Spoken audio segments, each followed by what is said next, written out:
Hello YouTube viewers! So for today's video, magluluto tayo ng suman balanghoy or sa Tagalog, tinatawag siyang kamoteng kahoy. Sa una natin gagawin is babalatan natin ang kamoteng kahoy. Next is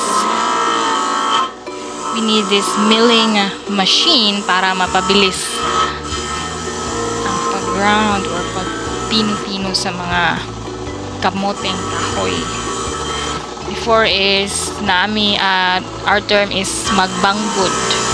So mano-mano yan dati, ngayon meron na tayong machine. So mapapabilis ang gawain natin sa pagluluto ng suman.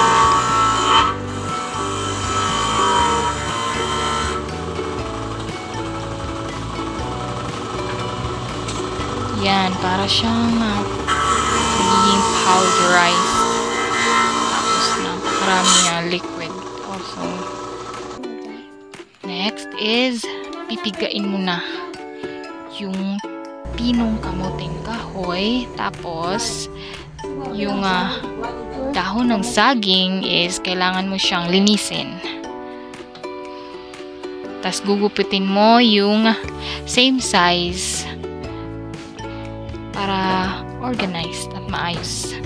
Tapos ilalagay na natin yung minix na kamoteng kahoy, tapos merong latik, tsaka buko flesh, tapos sugar at star margarine. Yan po yung mga hinalong ingredients. Lalagay mo siya sa kaldero at pagkatapos iyan na po ang nalutong suman. Napakarami po niyan. Inihahain na ng ate ko para lumamig siya at ibenta.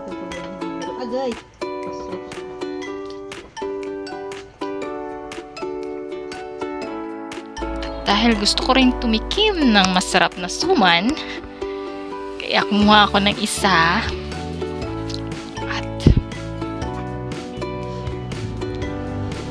kakainin ko na ito. Yan.